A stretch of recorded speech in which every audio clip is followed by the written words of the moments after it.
제가 관봉권 사건은 뉴스를 통해서 접했는데요. 간단하게 한 세 가지 테마로 말씀드리겠습니다. 일단 관봉권은 조폐공사에서 한국은행에 납품한 돈입니다. 한국은행에서 비닐로 싸가지고 거의 그대로 본점으로 이렇게 보내고요. 지점으로 가는 돈은 최 5천만 원 1억이 되지 않습니다. 그래서 저희 지점으로 가지는 않았을 거고 본점에서 아마 나갔을 거다 이렇게 판단을 하고요. 제 추정입니다.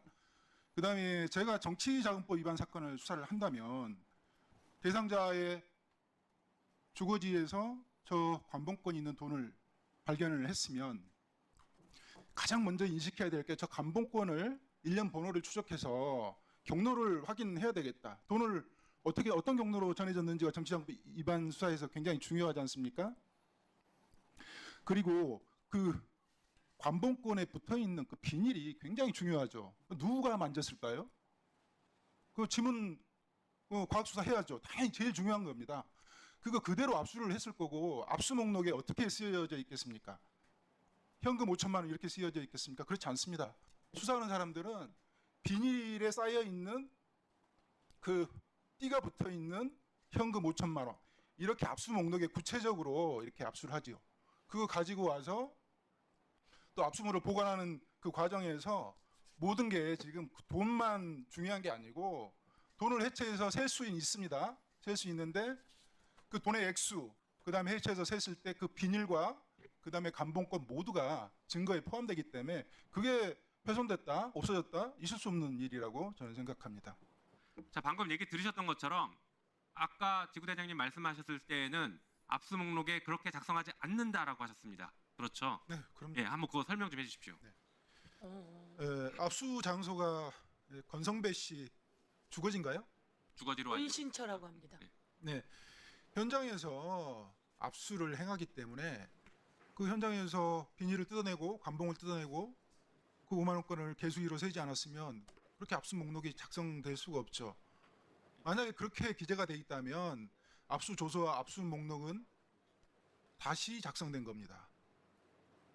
그렇게 볼 수밖에 없어요. 있을 수 없는 수사 과정에서 아니 여기 앉아 있는 검사들이 수사하는 사람들인가요? 기가 막힌 일입니다. 이런 얘기를 어떻게 여기서 할 수가 있죠? 자, 압수 담당자는 기계적으로 압수를 하는 거예요. 이 사람들은 전문가입니다. 근데 압수 목록하고 현금하고 이렇게 기재돼 있으면 반드시 개수를 하죠. 근데 압수 목록에 비닐이 있고 관봉이 있고 그러면 이 사람들은 반드시 되묻습니다. 그게 기계적으로 묻는 거예요. 이 사람들의 업무예요. 이걸 안 물었으면 이 사람들은 증거인멸한 겁니다. 검사들 어떻게 합니까? 우리 국민들 휴대폰 잃어버려도 증거인멸자로 구속시키죠. 이 검사와 수사관들은 이 압수 관련해가지고 이 압수 관련 이 물품이 굉장히 핵심적인 증거잖아요. 그리고 이 관봉이라는 그 자체가 한국은행에서 내보낼 때 본점에 내보낼 때 번호를 다 기재를 합니다. 어느 본점으로 갔다. 추적하죠. 그 누가 손을 댔는지 다 알 수 있는 거고요. 그 비닐은 이 관봉 비닐로 쌓여 있으면 잘 안 만져요. 누가 만졌는지 여러 사람의 손을 타지는 않았을 거고요. 설령 압수하는 과정에서 검사들이 손을 댔다 손 치더라도 지문 검사하면 다 나와요. 이분들은 지금 제가 봤을 때는 형사 책임을 당장 물어야 되는 사람들이에요.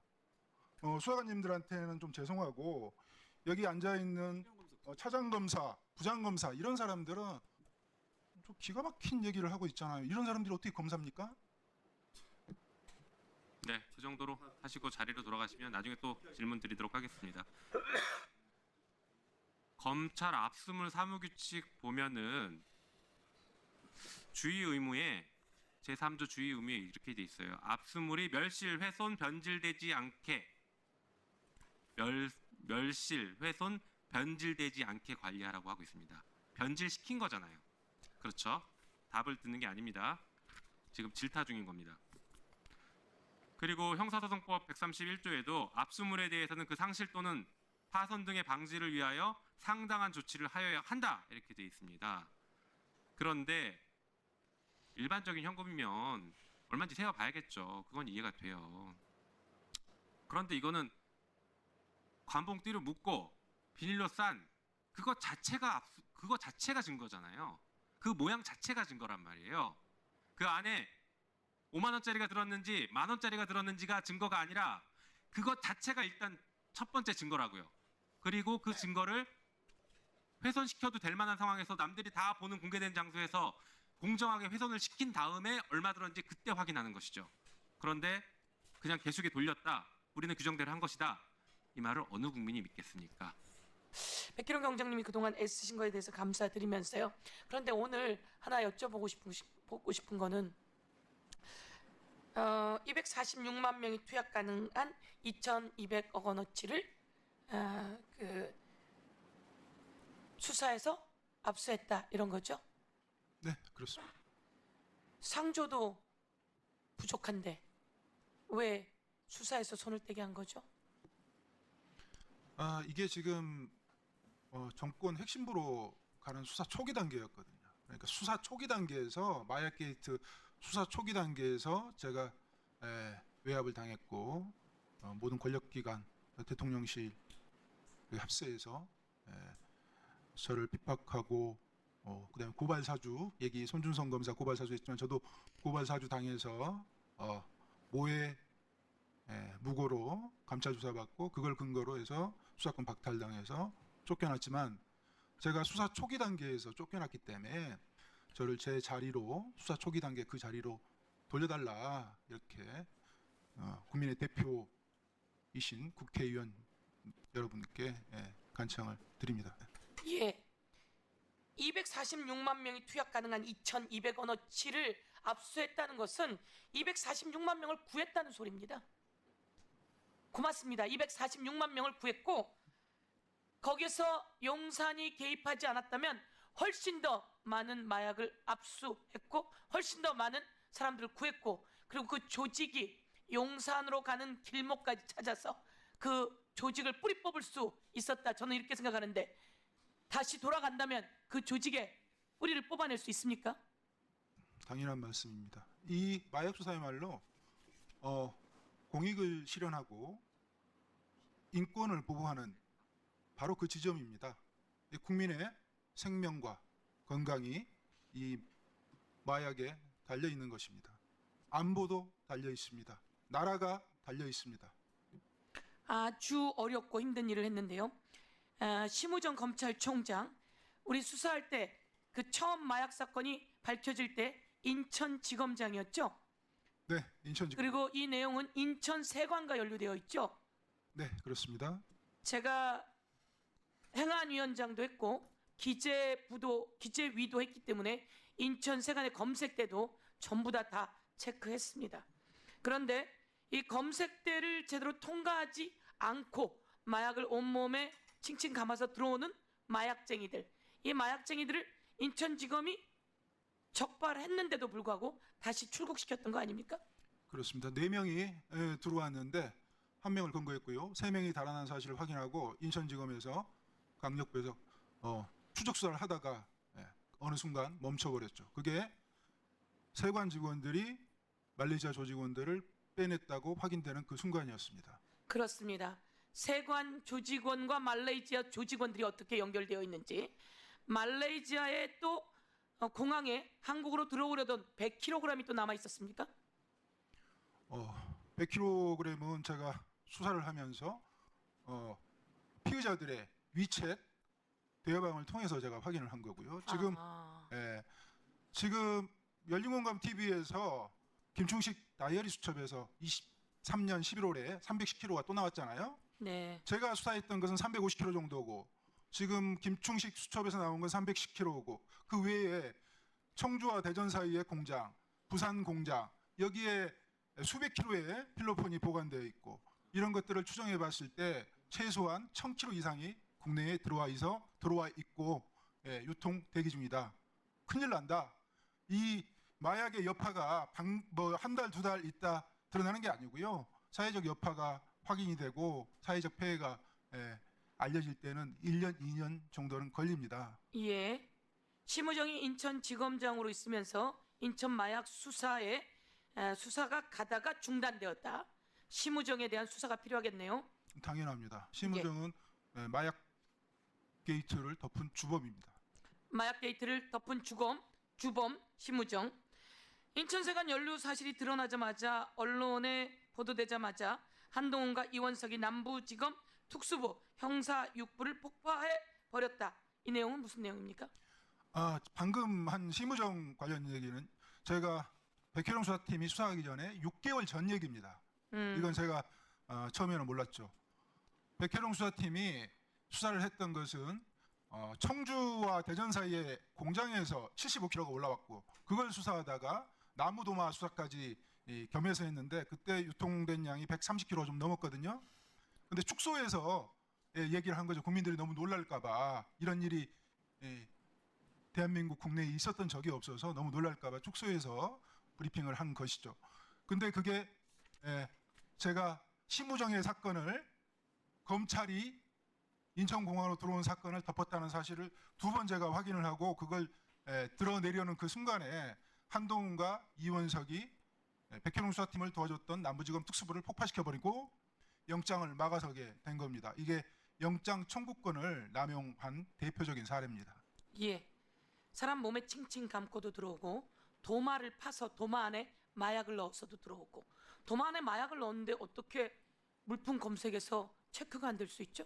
항공화물은 100% 엑스레이 검색대를 통과한다고 생각하시면 되는데요. 나무도마는 동네 마트 가면 4,000원 주면 삽니다. 근데 항공화물 운송료가 1kg에 4만 원에 육박합니다.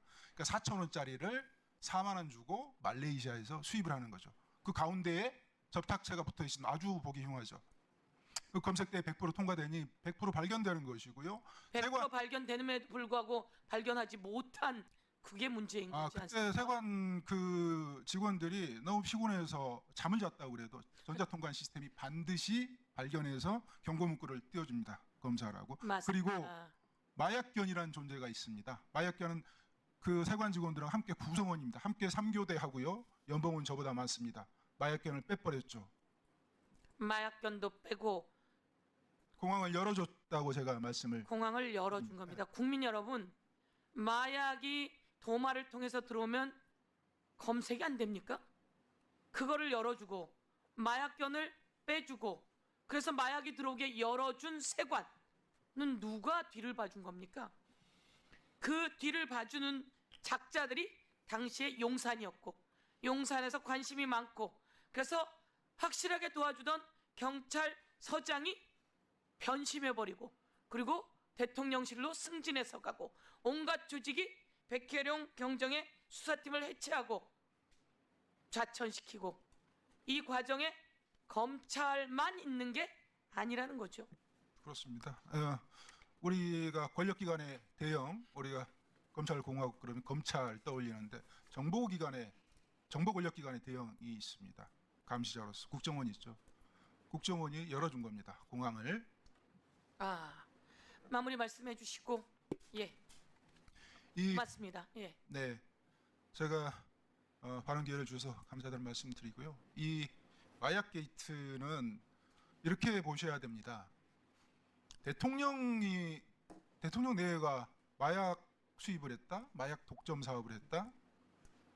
지금 어떻습니까? 내란을 경험하고 나니 있을 수 있다는 생각이 들지 않습니까? 자, 내란을 하려면 가장 중요한 게 인적 구성이지만 또 두 번째로 중요한 게 똑같이 중요한 게 내란을 수행할 수 있는 운영 자금이죠. 내란을 수행하는 운영 자금이 합법적으로 마련될 수 있겠습니까? 그 대한민국에는 5만 원권이 지하에 엄청나게 숨어 있습니다. 그 5만 원권을 모을 수 있는 게 바로 대한민국에서 필로폰입니다. 이 사실은 특수부 검사들, 강력부 검사들 거기서 나와서 변호 활동하는 마약 사건의 변호 활동하는 변호인들은 누구나 상식적으로 알고 있는 내용입니다. 일본은 야쿠자들이 금을 좋아합니다. 그래서 금을 운영자금으로 금을 모으고요. 한국은 이 5만 원권을 지하에 경제하는 5만 원권을 필로폰으로 모읍니다. 최고 권력자가 5조 원을 국세에서 빼는 것은 쉽습니다. 그러나 그것의 10분의 1을 5천억을 현금으로 만드는 것은 불가능합니다. 그러나 그걸 가능하게 하는 게 있습니다. 그게 마약입니다. 저는 이 마약 게이트에서 내란의 운영 준비 자금으로 이 마약 독점 사업을 했다고 확신하고 있는 사람이고요.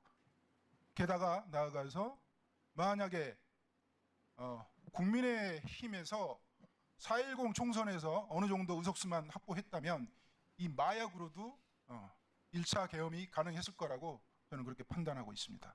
그게 우리가 보았던 윤석열, 김건희 공동정부의 민낯이었습니다. 네, 자리로 돌아가 주십시오. 수고하셨습니다.